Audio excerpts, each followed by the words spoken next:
Assalamualaikum warahmatullahi wabarakatuh. Nama saya Stiarini.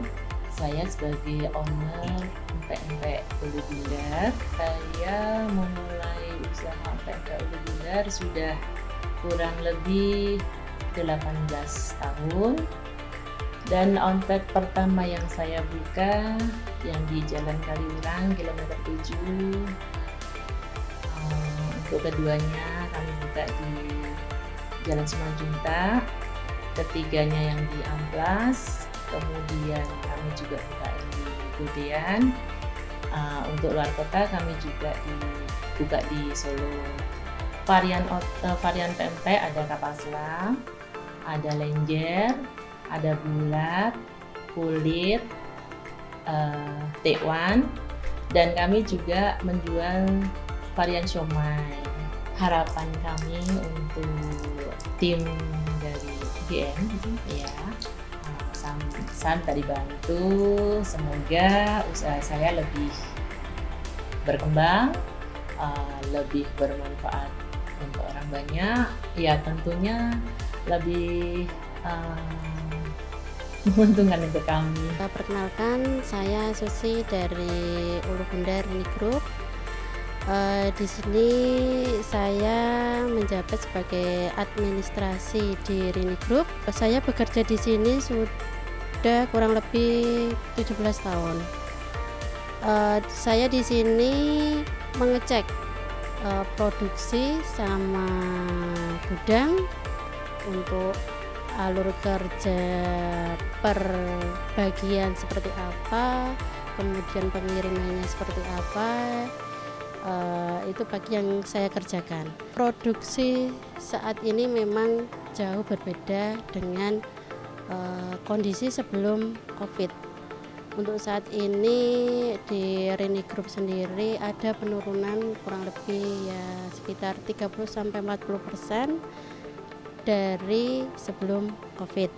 Harapan saya kepada teman-teman bisa membantu kami untuk bisa memulihkan penjualan di Rini Group. Hai, saya Muhardi Putra Nasution dari Sembala 38 Operation. Halo, saya Fazarani Hasna Lupita Nintias dari MPA 80 Operation. Halo, saya Albertus Rian Gistanto dari Sumba 38 Operation.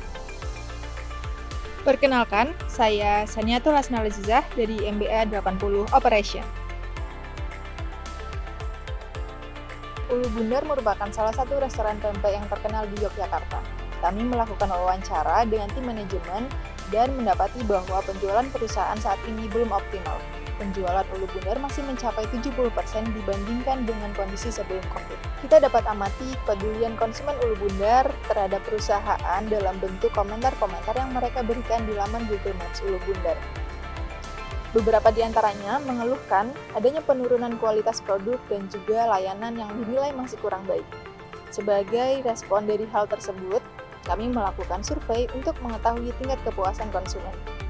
Dari sisi produksi, Ulu Bundar melakukan peramalan jumlah produksi secara harian dengan mendasar pada data penjualan di hari sebelumnya.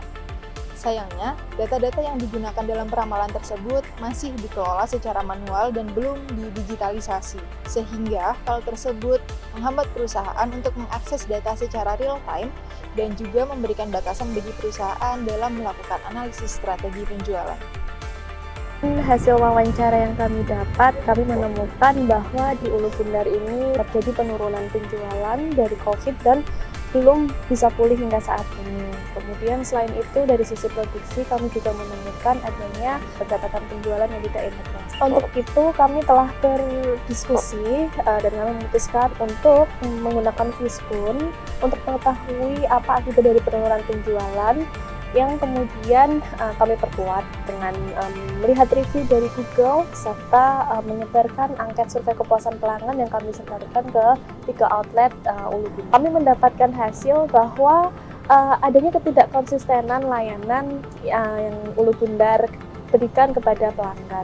Kami mereview SOP khususnya dalam hal kualitas pelayanan. Yang pertama yaitu SOP cara berpakaian karyawan, dan yang kedua SOP pelayanan bagaimana karyawan melayani pelanggan. Dari sisi penjualan, kami menyarankan ke pihak Ulu Bundar untuk menggunakan aplikasi online untuk memudahkan Ulu Bundar dalam mengintegrasikan data penjualan dan dalam melakukan manajemen persediaan.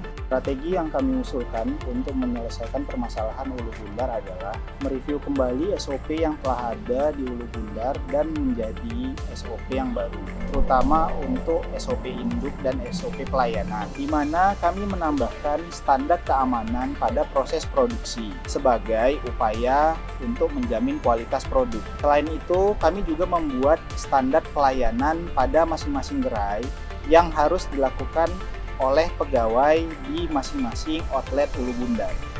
Berdasarkan hasil analisa dari kelompok kami berikan saran terkait dengan digitalisasi data. Digitalisasi data dimaksudkan untuk memberikan data yang secara real time bagi perusahaan, sehingga perusahaan dapat melakukan forecasting secara real time, sehingga perusahaan dapat memetakan dan meramalkan terkait dengan demand yang ada, sehingga mengetahui jumlah produksi yang dilaksanakan. Digitalisasi data ini dimaksudkan supaya Ulu Bundar dapat memetakan atau mengetahui profil dari konsumen itu sendiri. Nanti dapat dilihat dari STP atau stroke per day-nya, sehingga kita mengetahui bahwa berapa sih pengunjung yang ada di Ulu Bundar. Kemudian dilihat juga dengan APC-nya atau average per customer-nya, sehingga nanti dapat mengetahui seberapa banyak satu konsumen menghabiskan di Ulu Bundar, sehingga nantinya dapat memetakan pengaruh ataupun SOP yang akan dilaksanakan dan juga terkait dengan marketing yang dilakukan.